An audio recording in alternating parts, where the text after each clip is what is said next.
when somebody decides to work with somebody else, you have to realize and remember that they are doing what is best for them in their lives. It is a business decision and not a personal decision. When our emotions are very high, we tend to make irrational, impulsive decisions. I think it is really hard to have to manage that emotion because you feel like they're like attacking you personally. Like, people stop paying. You can't let that one person affect like your week because they didn't pay you your $1,500 rent. Even if you don't make money and if you don't like lose your ass on it, then you win because you've learned so much of the process. Welcome to the Everyday Millionaire Show with Ryan Greenberg and Nick Kalfas. All right, everybody. Welcome back to another episode of the Everyday Millionaire Show. We are here with Shae Spitz. Is that correct? How I said that? Yes, it is. All right. Shae, where are you coming from today? I am actually out of Columbus, Nebraska. Columbus, Nebraska. I've heard of Columbus, Ohio, but never Columbus, Nebraska. Yeah. So is that like a small town city? What kind of spot is that? To me, it's a big town. It's about 24,000 people. I'm from a town of 600. So 24,000 people is a lot for me. But the more involved in the community you get, the smaller it feels. So I don't know. It might be a big community or it might be a small one to people. I don't know. Yeah, I mean, the building that we're sitting in right now probably has 600 people in it. So I think that we're probably, probably pretty small from where we're coming from. So awesome. Yes. I know you have a podcast. I know you're a realtor. What came first? I'm assuming the realtor part came first, right? Yep, it sure did. What exactly have you been selling? Do you focus on residential, like, retail people, or are you focusing on investors? What's kind of your scope of work over there? So my scope of work and my, audience would be typically families. I have 3 little kids. And that's just kind of what I gear towards is families with children, especially younger children. But yeah, it's just the residential. I do a little bit of real estate or investing, but not as much as I have in the past. I have just geared more towards helping people find their dream home or helping them get into growing into a bigger home. So that's kind of what I specialize in for sure. How long have you been a realtor? Since 2018. So it'll come up on 6 years. So 2018 was not bad. And then it got really crazy during COVID. Did it get crazy for you guys over there as well during COVID with pricing and all that kind of stuff? Yes, it absolutely did. Had families, parents, grandparents, basically taking out of their 401k or just paying cash for the property and then selling it back to their kids or grandkids. I mean, I had several clients who we had made multiple offers. And by the end of it, I'm like, you guys should just be your own real estate agent because you know what to do. At this point in time, we'd submit many offers. So yeah, it was an interesting time, but I swear it gets even more interesting as we go. So since then, what kind of changes have you made? Do you have a team under you? Or are you just a solo realtor? Like, what's your, Yeah, so I transitioned to EXP about a little over a year ago. There's 4 agents with me. We're not a true team, but we definitely all help one another. I have my own transaction coordinator. I have my own marketing gal, and then a showing agent who definitely helps me out here and there. So that has made a big difference, hiring your own transaction coordinator and having somebody else do all of your marketing for you, because I'm not a fan of social media. I mean, you have to be on there when you're running a business, but if you can have somebody else do the actual marketing for you, doing the posting, I know I still need to go on there and do the lives and things along those lines, but for her to be able to get out there and post my listings, post whatever it is, it makes life so much easier for me. Is that why you switched to EXP? Is that what they offer? Or is that someone that you have working underneath of you who posts all that for you? So they didn't offer it. EXP is just kind of like if you're an independent agent or if you have a team, it's just structured a little bit differently. You had a capping model versus, paying a flat like 80-20 for the term or for every transaction plus royalty fees. EXP doesn't have that. EXP has stock and then rev share and things along those lines. So for a 33-year-old, I stress a lot about my future. I'm not as concerned about my earned income as I am about my future and what that looks like. I'm not going to rely on Social Security. I'm not going to rely on the government to help me out. And so I wanted to look at an opportunity where I'm not only being able to retain most of my commissions, but that's also going to be setting me up for my future. So between EXP, stock, and doing rev share, I mean, you can really build up that future planning when it comes to real estate, where most of the time people are focused on what you make now versus what's in the future. Because I constantly stress about that. So, okay. Which brokers did you come from? Keller Williams. Okay. Yeah. We've talked to a lot of people that have made the switch from KW to EXP for that same reason. So that's interesting. Yeah. I haven't yet though. Yeah. Well, Nick and I have been podcast partners for 2.5 years, and I own a brokerage, and somehow he's still at KW. So, okay. So anyway, what makes you bring the agents with you, but not start an official team? Wouldn't that be more beneficial to have them working underneath you instead of around you? So for me, it wasn't. For me, it's not about, and I don't want this to come off as rude, but a lot of people are somewhat lazy, and they put a lot of their success or failures on their leader. Like, okay, you're taking this kind of money from me. I expect this in return. I don't want to be responsible for somebody else's failures or successes. So the way I viewed it is I can still benefit a little bit as I bring people on, but ultimately it is up to them to have that success. And so I didn't want to have a team where I'm taking 20%, 30%, whatever the case is. I want to bring you on. I can lead you. I can empower you. I can motivate you, do all those things. But ultimately, your success comes down to what you're willing to do. Because I talk to a lot of team leads, and it is a pain. It's a pain because like they say that, agents and people in general say they want these certain things, but they're not actually showing up to actually doing them, like making phone calls, doing the door knocking, whatever, open houses. And so I would rather show people what I do.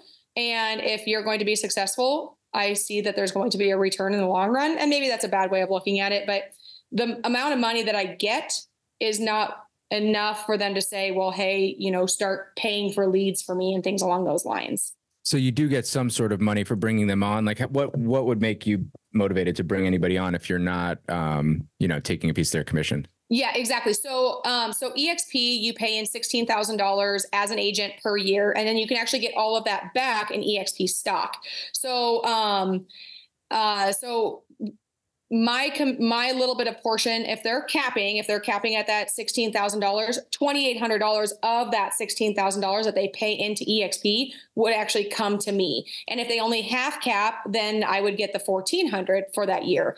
But what's really cool, so it's not anything on top of what they're paying into EXP, because if you cap and you become an icon agent, you can actually get that $16,000 back in EXP stock. So you could almost essentially pay nothing into EXP. Now there's a little other fees in there too, so I don't want to say zero. But that's why. So you're taking a little bit, but they're paying that money into EXP anyway. And they're still getting all the other benefits and could still, as long as they're working hard and they get the icon, you can get all of that commission back into EXP stock. So within a year, I have over $30,000. Doesn't sound like a ton, but in my EXP stock, so that's just extra money that I have put away for, I guess, my retirement. Where if you're working a job, you're typically getting some sort of retirement. Now I have other investments outside of that, but this was just another piece of the pie that can be added to my future because I stress too much about it. That makes sense. So you said you're 33. We're both 33. All right. Hello there. So just 2 days ago or whatever day. Well, I was 33 in November. Oh yeah. And I just turned on May 2nd. I just turned 33 as well. Oh, wow. So you've been in real estate for a couple of years now. What did you do before that? I was a case manager for mentally ill adults. So I helped people who had schizophrenia, borderline personality disorder, bipolar, things along those lines, just basically help them live independently, getting to and from their appointments, making sure that they're taking their meds. So kind of like a general contractor for somebody's life. Okay. And I was a bartender, all the things. So made you leave that transition into real estate? It seems like very opposite. I was a public school teacher too for 9 years. And then I fully transitioned into real estate after dabbling with both, for a period of time. But what made you switch into real estate from, helping those people? That world was a very rewarding, but not. I had one of my very favorite, we called consumers, dead on her floor. I had to do a welfare check, and that was kind of the straw that broke the camel's back. Not necessarily that, but it's a whole story. But that was very tough because she was the prime example of what mental health can do for people if you're doing the things that you need to do. She went from extremely schizophrenic, thinking that the Pope was going to fly in and kill all the babies at the hospitals, to living independently and thriving, honestly. She died of a heart attack, not suicide or anything like that, but that was kind of my breaking point. But in the meantime, we had been renovating properties, just a handful of them. And I really loved it. I didn't like managing men, no offense. But I loved being able to find properties, renovate them, and then resell them. And we didn't do a ton, but at that point in time, I was already in the process of getting my real estate license. And then when that happened, that was just kind of like, okay, this is it. And it was actually July 9th, 2018. I remember sitting in a cubicle back before lots of social media and back before they fed you leads, and just sitting there thinking, okay, now what? Like, I don't know. But I passed my test the first time, and I gave my 3-week notice, and I started full time. So you had essentially a little financial backing from the flips to leave your full-time secure job to take that step as a real estate agent? Financially, probably not. I wouldn't say we didn't make a ton off of those necessarily. Because again, keep in mind, it was in a town of 600 people where we did our first flip. So the market is very low. But my husband had a pretty decent job. We had 2 kids. It was probably the most stressful. No, when we got into flipping, that was probably the most stressful. But he had a good enough job where it was still sustainable for us and our 2 kids at the time, and our mortgage. And then I was able to I closed on my very first transaction within 30 days of getting my license. So I went out there, I hit it hard, and I really didn't go long without a paycheck, because once I got that first paycheck, which was only, I think it was about 40 days from the time I started full time, that was more than I had made in 6 months. So from then on, I closed on 14 transactions in my first 4 or 5 months, and it just went from there. Yeah, that's pretty good, because I see a lot of people getting into real estate and they may not see their first transaction for 6 months, to a year potentially. Yeah. Yeah. What made you? Yeah. So I'm just in my head, I'm doing some math. You have 15 transactions in the first year with only 600 people to choose from. How did you make that happen? Well, so I was actually I was in the town that I'm in now, doing real estate. So 24,000. But really what I did at that time, because that wasn't when they didn't feed you leads. You didn't have any of those. People actually did phone calls to the office or actually walked in, which at the time the broker just took all of those leads. So it was irrelevant.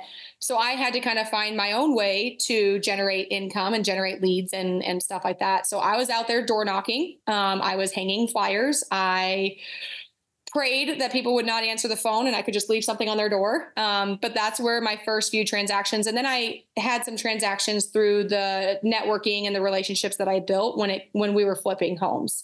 So one of the contractors ended up buying a house. Another one ended up selling, something along those lines. But I had a referral from a family. So that's kind of where the first 14 came from. How did you learn how to do your first flip? And what did that look like? A nightmare, a mess. So we actually got involved with Fan Merrill. Does that sound familiar? CT Homes, anything like that? Is it like television? Well, they had a TV show, yes, but they also run a program and still do to this day. Fortune Builders. That's what. Oh, yes, yeah. Sean Magna was the speaker there. Yep. Yes. So we were involved with Fortune Builders, and it was interesting because when we bought into the program, It was actually more than I had made in a year from us buying. It was awful. It was the best decision of our life, but the hardest decision, the hardest thing that we actually ever went through. I feel like that's a risk that most people would never take. You see a program out there that's very expensive, and it's more than I was making in a year at the time. Sickening. That first year was very tough. But anyway, so the way I found my very first flip was, it was actually a couple blocks from where we lived in the town of 600. And I noticed that people were not going in and out of it's winter. We have snow on the ground. People were not going in and out of the driveway. I noticed that there weren't tracks anymore. And so I looked up where these people lived, and they had actually moved about 3 hours away. I sent them a letter. They received the letter on Thursday. We looked at it on Saturday, and we had it under contract to buy on Monday. So anyway, long story short, it was a success, but slightly a failure. We still made money, but it was definitely a huge learning curve. I think if you can do a flip, and I've done a lot of flips, a lot of renovations. If you could get through your first one and make money, and not, even if you don't make money, if you don't like lose your ass on it, then you win, because you've learned so much of the process, how to manage contractors, how to buy the place right, how to sell it right. So I think that's in itself is a win. Yeah. So it's very interesting, because that first property that we did, how we financed it was a construction loan, private money lending, and a HELOC from our own property. So I did 3 ways of financing a property under one time on our very first one. So I feel like go big or go home, I guess. But so the next step, how did you find the contractors to do the renovations? I just started making phone calls, Googling and making phone calls. I had a couple people come out and bid. A lot of people were T&M because it was a very big project. And I kind of just went with the one that I felt the most comfortable with at the time. There's definitely a lot of things I would have done differently, and still to this day should, holding people accountable, because they want you to sign a contract, but really you need to have them sign a contract too. But yeah, I just did a lot of networking and figuring out, okay, well, who does a good job? And that's just kind of the way I went with that. I guess that would be an advantage in a small town too, because if there was some, idiot guy out there robbing people for their deposits or something, you'd probably figure it out pretty quickly, because the word would get around pretty fast, right? Yeah. Yep. Exactly. Yeah. And did you have them give you quotes before you purchased it, or after you had already closed on it? So Fortune Builders had like a estimated repair sheet kind of thing. So we had a general idea, which again, take it for what it's worth, because every area is going to be a little bit different when it comes to financially. We weren't completely way off, because I think with every renovation, you're always going to be over in some way because something happens. Even if you think that you've got it dialed in, something else is going to happen. You're going to go over. So I think we only went over about 25,000, which for our first project, I don't think was too bad. We still made money, so it was fine. But so we actually started with that. And then when we had it under contract, that's when we were having contractors come in to try and get as close to what we had estimated it to be. I think the hardest part was convincing my grandparents to lend us the money, even though we were paying them a good amount of money for the interest. That was very hard, because that's not something that they had ever done. They're putting their faith in me, who's never flipped a property. And so convincing them, especially my grandpa, he was pretty hard, but we sat down at their kitchen table. We showed them what we're buying it for, what we expect the renovations to be, what the after repair value is, and how long it's going to take, what we would pay them. We would pay them interest only every month over the next 6 months. And so it took some convincing, because they were old style farmers, very safe, secure. Our money's sitting here. We get a steady 2, 3, 4% return, but it's safe. So we were able to still pay them every month. We paid them off at the end. Everything worked out. And then they became our private money lenders moving forward. What was the ARV at that time, and have the ARVs increased today? So our ARV we ended up closing at 225 is what we ended up selling it for. I think it recently sold not like at 250 maybe. So not a ton more. Not crazy. No. If we were in Columbus, because we've had some properties in Columbus, so that was that town of 600, small town. But in Columbus, we sold one several years ago for 125, and 2 years later they sold it for 195 and didn't do a thing to it. So like that, like I'm just like, oh, if we would have just rented it for a year or two, but you never know. At that time, that was the going rate, was 125. So right. What's the distance between that small town and the little bit bigger town that you're talking about? Probably about 20 minutes. So right now we live pretty much in between that smaller town and where I primarily live. Like right now, my closest neighbor is like 2 miles away. Oh, wow. Neighbors. So that's still a small town. Yeah. Yep. So we have like 3 people who drive by our road every single day, and those are farmers. So nice. So one thing that I will point out is that, so in the beginning of my journey in real estate, we started buying properties first before I started building businesses around it. And I had a private money lender, but not my family. And my family was like very conservative, and they were against it. They said, you need to be a teacher. It's stable. You won't lose your job, whatever. And they were completely against it. So there was no possible way I could have convinced my parents to be lenders. And now 8 years later, maybe I can probably convince them to loan us money. Now that they see a proof of concept. Were you scared that you were going to fail and you were going to lose all your grandpa's money? Because that's what I would have thought of the whole time. It was like, I shouldn't do this to my grandfather. Maybe I should try it on somebody else's grandfather first. Yes, I was. But at the same time, I'm a very honest person. And I knew that if it did fail, if it meant like us working extra hard to pay them back or selling our house and getting the equity out of it, I knew I wasn't going to lose the $100,000, but I knew that there was a risk of losing some of it. And I have a very close relationship with my family, and I'm a very just honest person that I'm going to do whatever it takes. If I were to lose somebody else's money, I would do whatever it takes to me be in more of a financial hardship than them. I'm not going to put that on them. And I feel like even though at the time we weren't making very much money at all, and $100,000 is a lot, but I felt like $100,000 wasn't like a life-changing event, that the risk was greater than the reward, or the reward was greater than the risk, So I was willing to take on that risk. And I had a lot of, I guess, risk to myself between the HELOC on our own property and the construction loan. So I think that's where that they were a little bit more at ease, but technically they would be a third lien. So probably wasn't the smartest thing on their end, but it's fine. It all worked out. Yeah. As long as it worked out, right? That's all that matters. Yes. So you were an investor first, then you became a realtor. You killed it your first year. What happens after that? Is that when you're like, oh, I sold 15 houses, I need to start a podcast now? How did the podcast come out of the woodwork? Yeah. So I've had a couple podcasts. I had another one back when I was at the other brokerage, because they had like a studio and everything.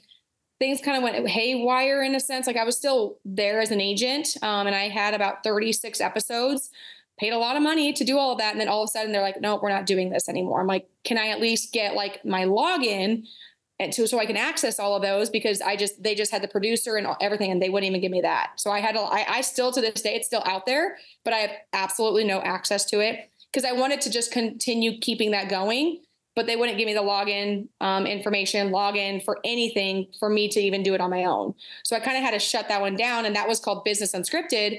And that was me interviewing other entrepreneurs in our area to kind of help promote their business as well. So unfortunately that one didn't continue moving forward, because I never got that login information. So it was like several thousands of dollars just wasted, because I had no access to it anymore and I couldn't keep it growing.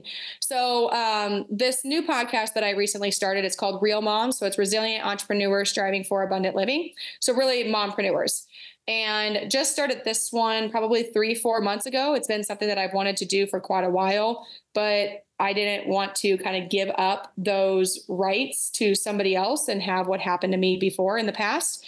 But it's going really well. I have my own producers who kind of take care of all of that. They do all the editing. They do all of the promoting.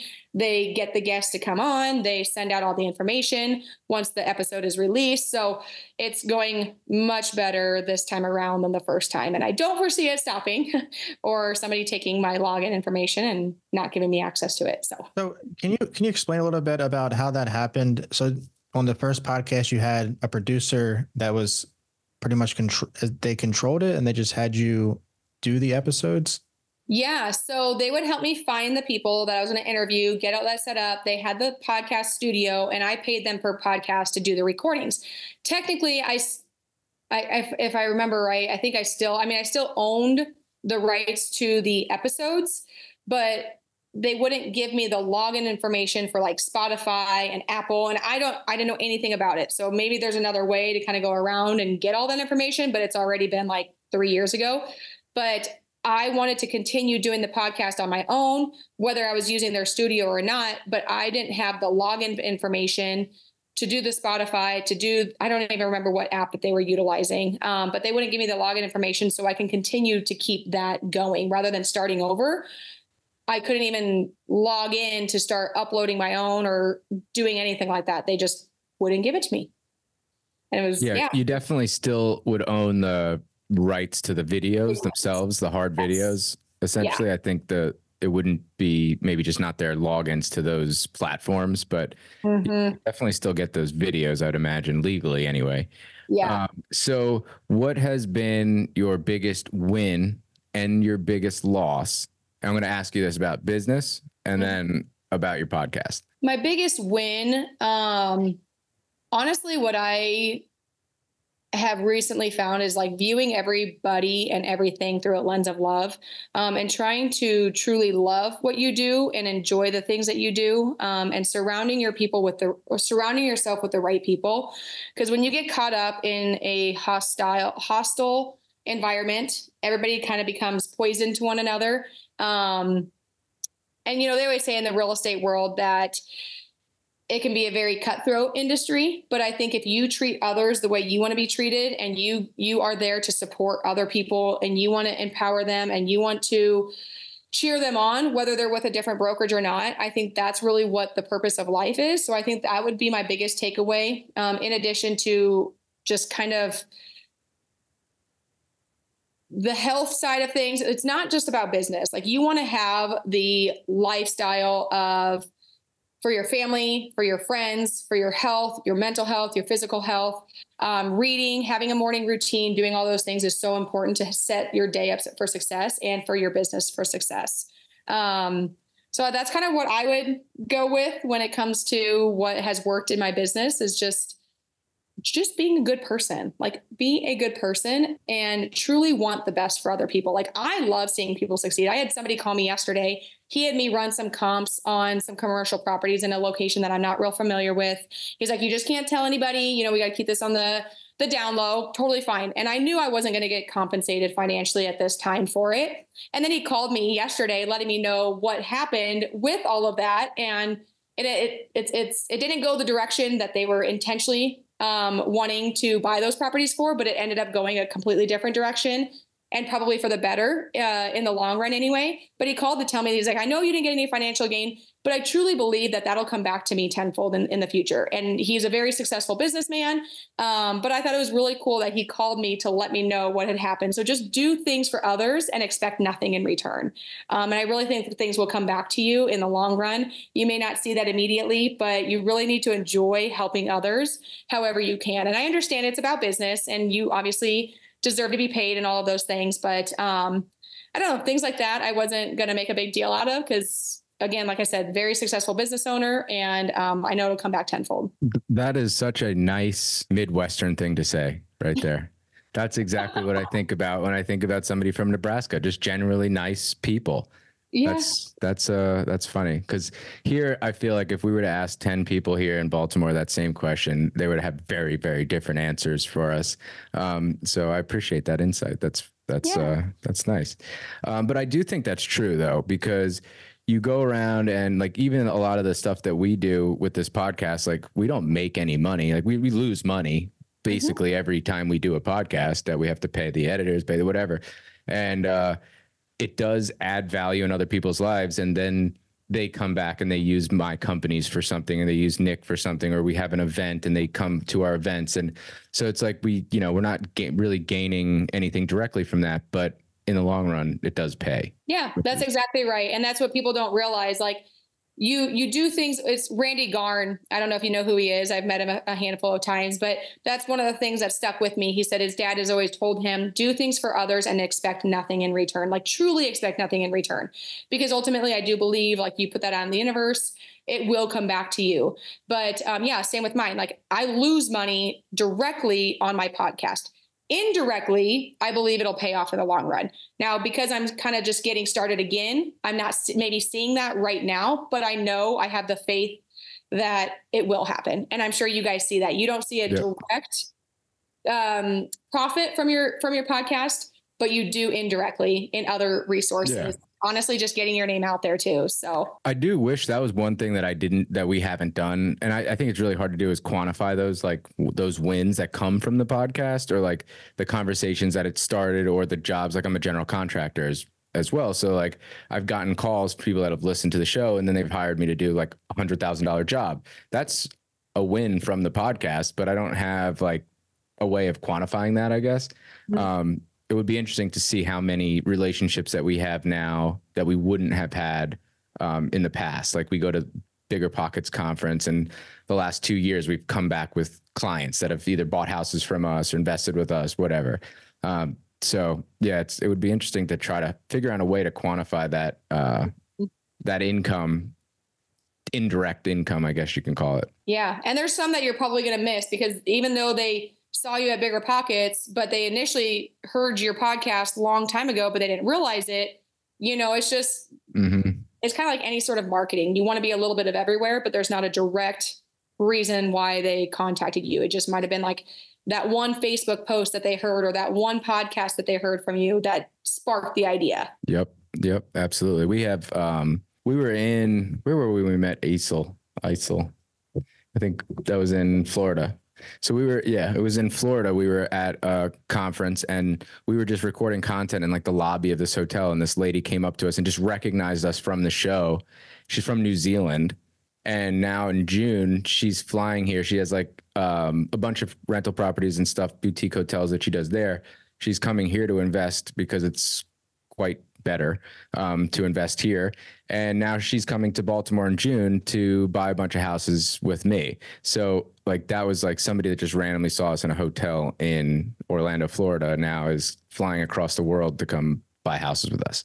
So yeah. And I think that's what I love about real estate, honestly, and just business in general is the connections that you can make. And there's some amazing people out there that you would never meet if you weren't doing the extra things. Because I know podcasts are a big thing right now, but the amount of connections that you make on top of everything else that you do just through the podcast when you're interviewing people, I think is a game changer. I mean, you may not have a direct relationship with that one person, but you know, out of 100, if you convert 2 to do something, that's a huge win. That's a 2% return. Right. You know, I don't know. I think it's just real estate and business in general. You can get connected with so many people, amazing people too. Yeah. We just got off a podcast before this one with a guy that builds oil fields and like does oil drilling and invests hundreds of millions of dollars into building out these fields and sold a business. And it was cool. Like I've never even talked to anybody in the oil industry before. And both of us are sitting here, like we went to lunch, like talking about the oil industry. Like we had no idea about it, which is cool. That's amazing. So go ahead. Other than flipping houses and being a realtor, do you invest in real estate in any other ways, such as, you know, buy and hold? Mm-hmm. Yep. So we have, I mean, we did like the BRRRR strategy. I've read Bigger Pockets and I've met Brandon Turner and all of those things. 2021 went to BPCon. It was fantastic, but we've done those properties. We have an 8-plex right now. We also have an Airbnb.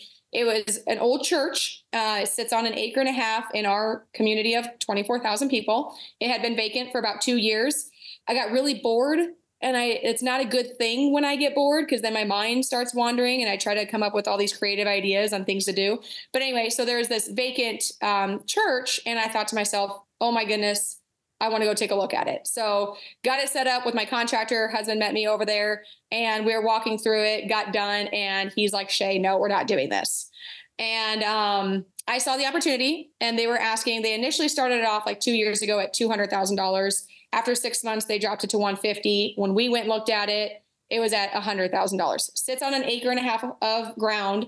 But it also there was a lot that needed to be done. It also needed to be connected to city sewer and water. But anyway, so he told me no. I ended up making an offer, and 2 days later, which was actually April 1st, 2021, our offer was accepted. And then I told him.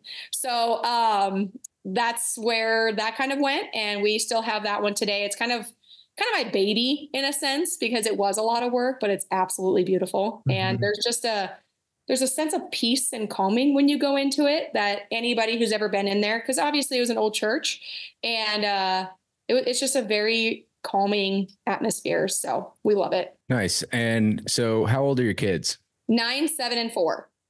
Have you at all introduced them into the world of business or real estate? Because that's something I'm excited to do with, I don't have kids yet, but the future kids, like I want to start them learning this stuff, getting involved in the business. Yeah. So we actually, my youngest, we got home on a Saturday and I was showing homes with her on Monday. So I was she's been around it. I think she's 4, but I think she's getting to the point where she's over looking at homes, because they go on showings with me. They go on listing appointments with me. They go on appointments to go look at renovations. My husband, this was maybe a year ago, we went and looked at a property that we were looking at buying to renovate. Probably a couple of years ago. But our oldest at the time, she was maybe 6 or 7, and she brought her little notepad too, as if she was pretending to take notes. She couldn't really write. And my husband was walking through the house with our daughter and the owner, and our daughter, her name's Riley, and she looks up at my husband and says, "I don't think we should get this one." And my husband was like mortified. But it was just, things along those lines. And it is fun to get them involved with the property. We try to talk to them about budgeting and cost and income. Like, hey, if we buy this for the property and we get this for rent, but we have these expenses.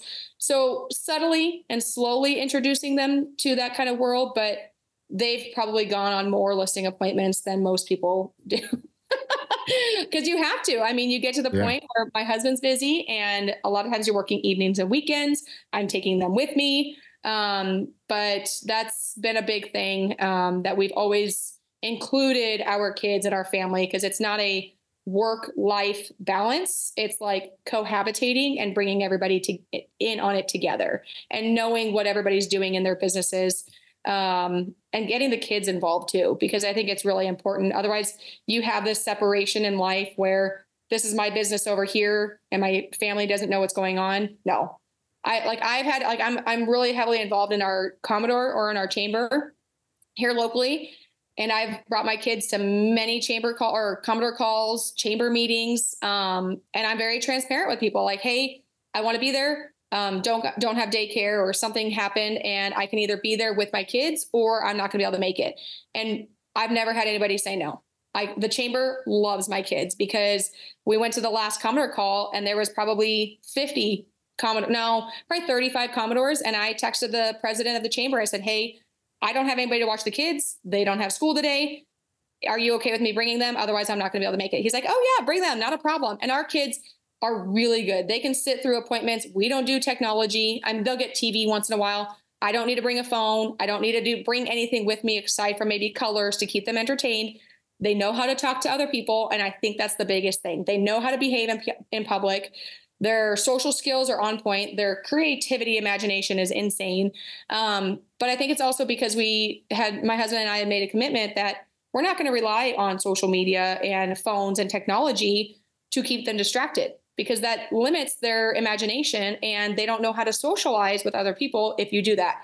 So we sat in this meeting for an hour and a half, and they sat at their own table coloring and doing their own thing. So and I think, being a traditional realtor too, like most of the time that you're working is when other people are not working, right? So, and they're not in school. It's going to be, like you said, weekends, evenings, if you're trying to sell a house to somebody and they're at work, you got to wait for them to get off work. Mm-hmm. So that timeline is definitely, the timing is definitely a struggle for a lot of people. The other question you had asked me is what's the biggest fail? Yes.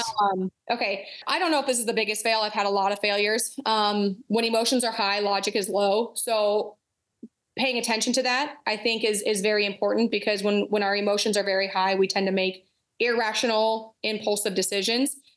But I'll let that one go. But the other thing, especially as a real estate agent, is not taking things personal. You can't, when somebody decides to work with somebody else, you have to realize and remember that they are doing what is best for them in their lives. And if they feel that going with this other person, because real estate in general, as you know, is going to be the largest purchase mostly for most people in their lives. So it is a business decision and not a personal decision.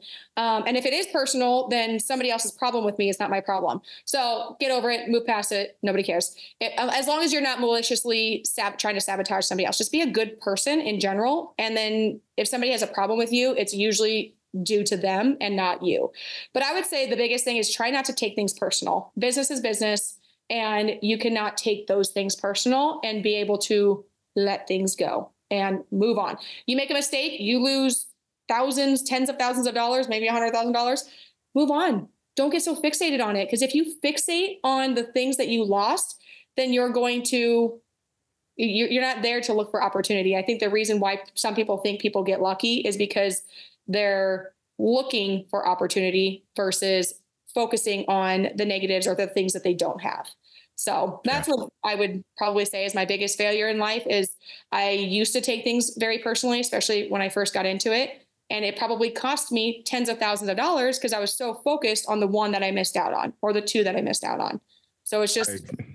I totally agree with that too. Like in the years, I think the experience points helps you kind of become a little jaded to it or like calloused, where now if somebody doesn't pay me on the contracting side or people stop paying us rent all the time or whatever, it's just like, okay, well, send it to the lawyer. She'll do the eviction. And it's like, no, in the beginning, I was like, oh my God, I'm going to lose. I'm mad at this person, like personally for stop paying, whatever. Now it's just like, okay, the process goes, send it to the lawyer. They'll send it to collections. We'll deal with it later. Like, screw it, you know?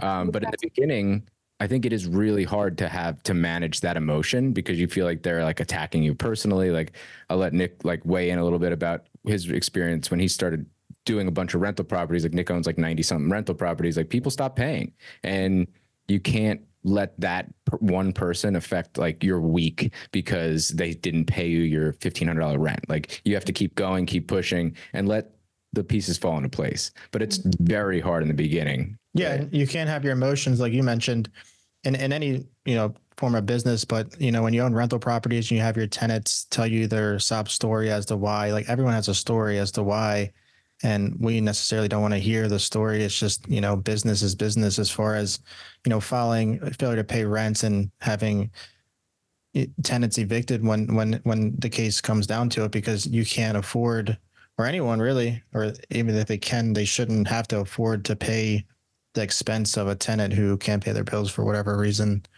that may be. Yeah.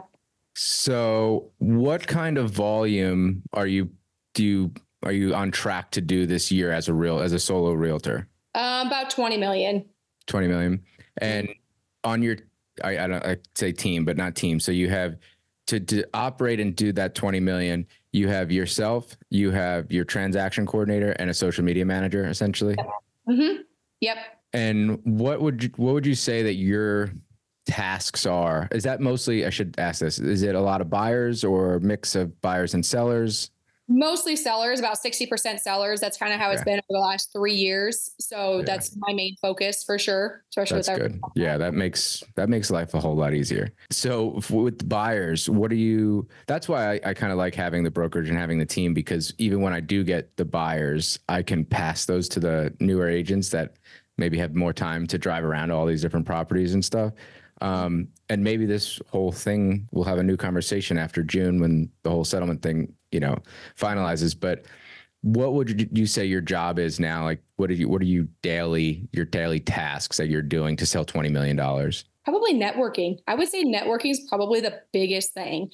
Supporting other people's businesses. So like I said, I have this Real Moms podcast, but I also have like a Real Moms community where we're supporting one another, because being a mom is very tough. And then being an entrepreneur, so a mompreneur, is very hard.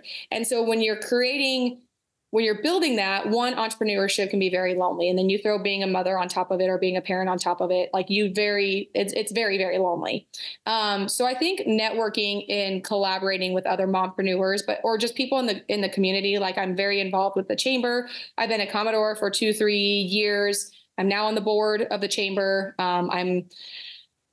I help with United Way. I think 50% of my time is probably volunteer work, but I do enjoy that. I really do enjoy it. And if I can give back my time, real estate has allowed me to do that. So instead of me working 24/7 to make a living, I've been able to kind of free up my time to be able to give back and give my time. Now, do I do too much? Yes, absolutely. I 100% think I do. I need to learn to say no. That's probably my biggest failure, is learning to say no. But I don't know. I think networking is probably the biggest thing, and really staying in touch with my past clients. I get a lot of referrals from my clients. I would say I do a very good job. I set them up on an automatic, it's called TPMCO follow-up plan. You pay $25. They get 4 postcards for 5 years. That's automatic.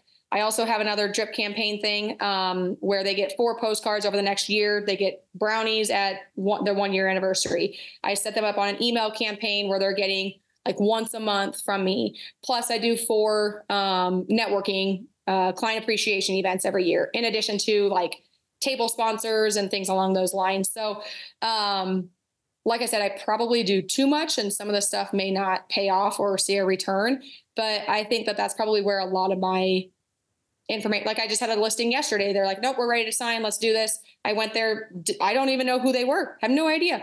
And I asked them, like, where did you get my information? Like, oh, we see your stuff on social media. We've had a couple people refer you.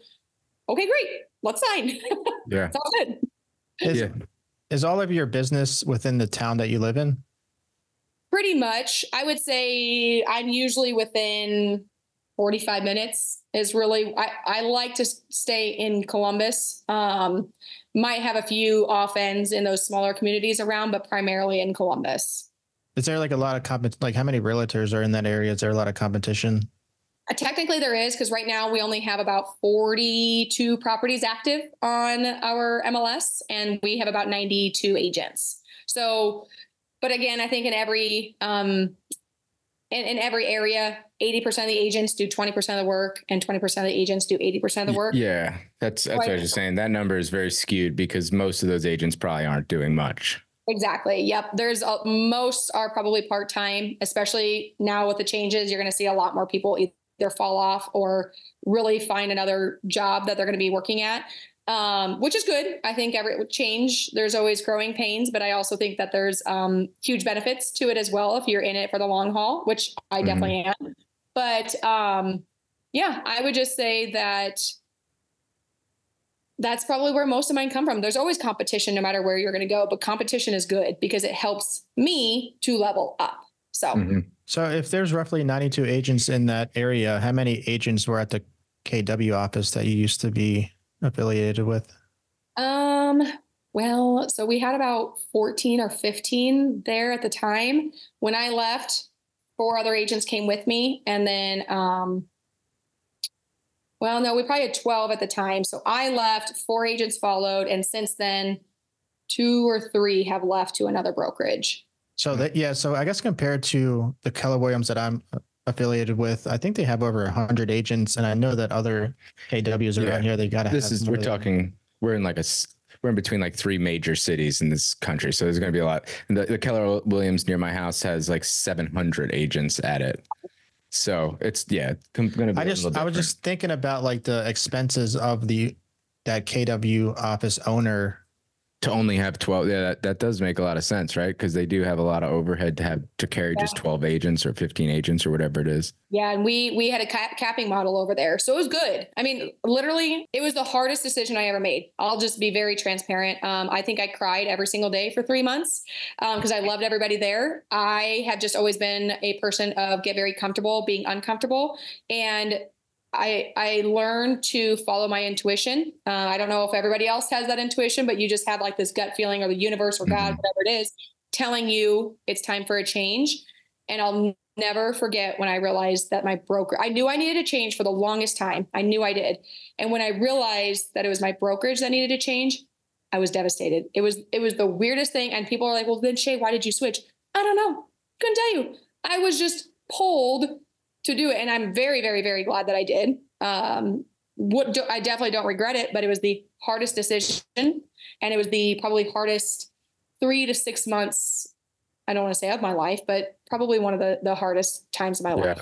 But this is the last thing I'm going to say. I know I got one more question and I got another podcast coming up, but I read recently somewhere that they said somebody that changes jobs more than, 2 or 3 times throughout their career typically makes more money than somebody that stays at the same job for their whole career, because they're always going to be, they're trying to leave and upgrade and leave and upgrade.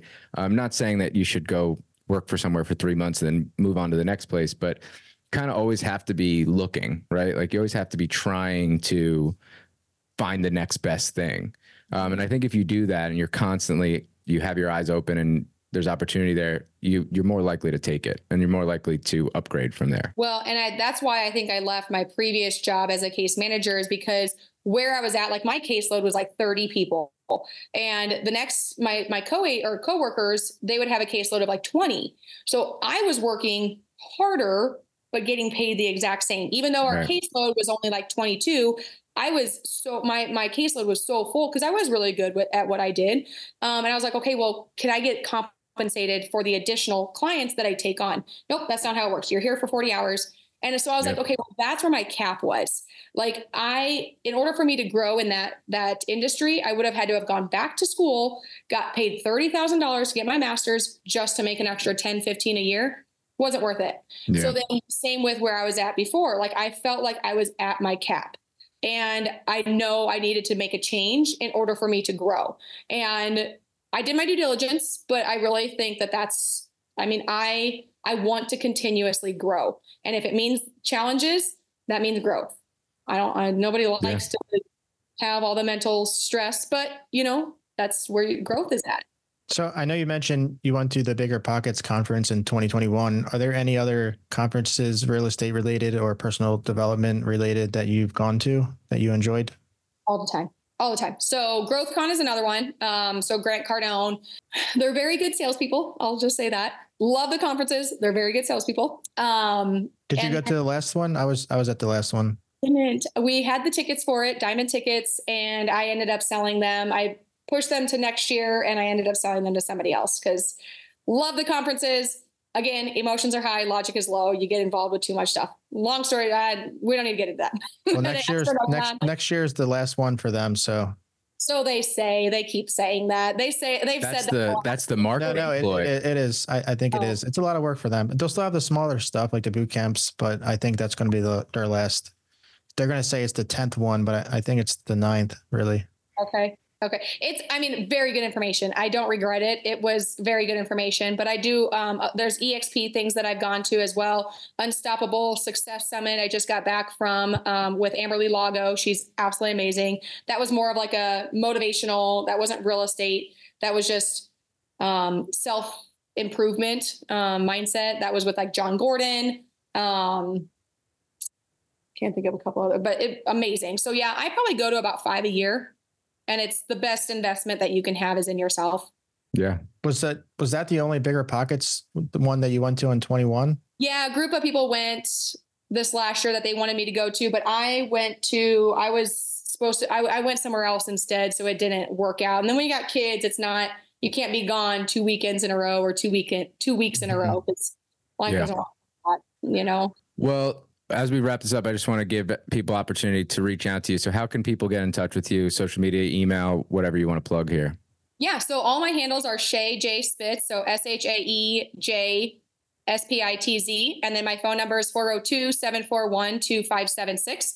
Whether you're a mompreneur or you're looking to buy something or sell something in the Columbus area, I would love to help out. And then obviously, guys, thank you so much for having me on here. It's been absolutely wonderful and fantastic.